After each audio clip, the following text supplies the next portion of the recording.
chỉ bay ule boin chu Banhla Chhang kan ron Siamdan na Banhla hi pum thum ka mangdon na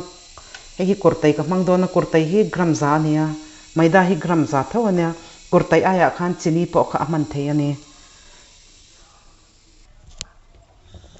tihan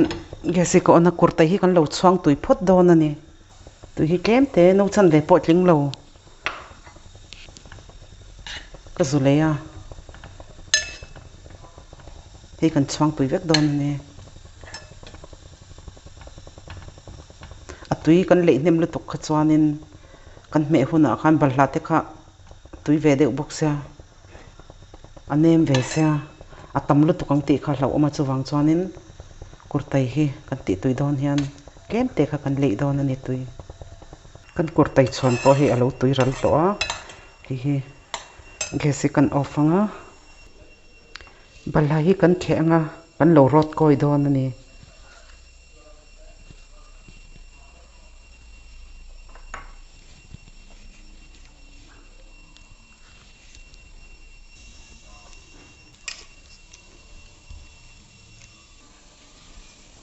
tihan kan Maida a hian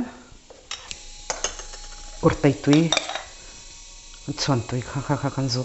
kan filter anga te hian kan hi alas sa dewa apoi mi alawa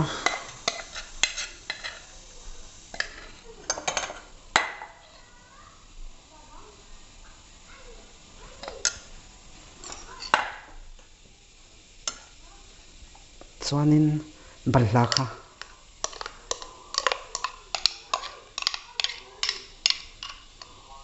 hi kan lo chopol don ani ta hianin soda hi so ni lek ka zuk tel ve boka kan chang me hi akhal lu tuk chuan tui kha kan pol belanga anem lu tuk chuan Maida te kha pol bel mei tur ani ti hianin hi kan lo chopol thatok to a minute nga kan lo chia don ani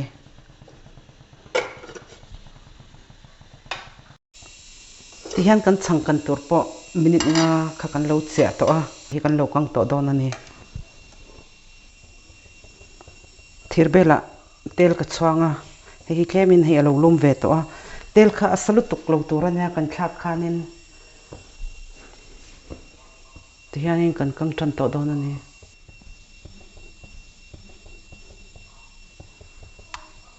fian hian ti hian ka zuk thlak top mi dona ban ema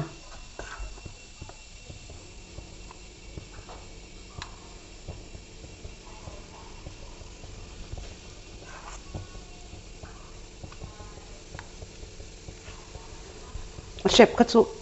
a bial kher po kha tru chuang lo a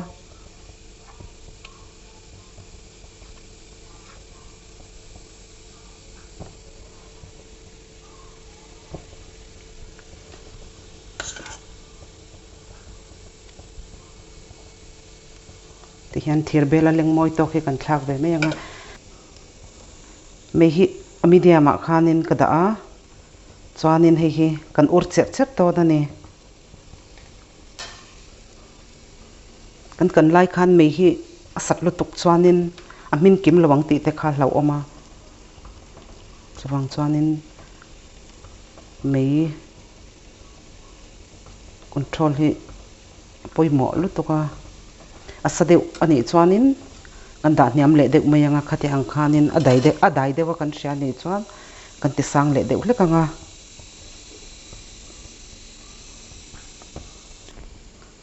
mineral trap tur khan kan tum don ani kan hi a har salo mema ama hi alo tui ve box sia hei ti hianin Banhla rim hi aron hui chek to te hian Banhla te kha amin lutuk khate ang chi te kha alo duk to ang chi te kha apoi mi alo tel thei ve kania ti hian akhat moi tok hian kan zuk let ve le thin anga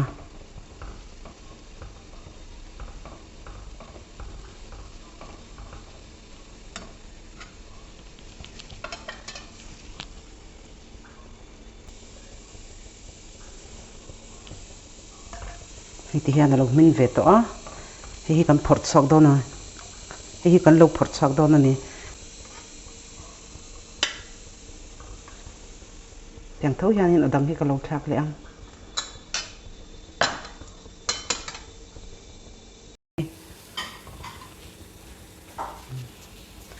hei po hi ti hian min to kan lo phor chak le to don ni gas hi ka off a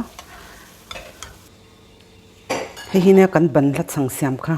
chung hi kan tike ange hei ti hianin atui lu tuka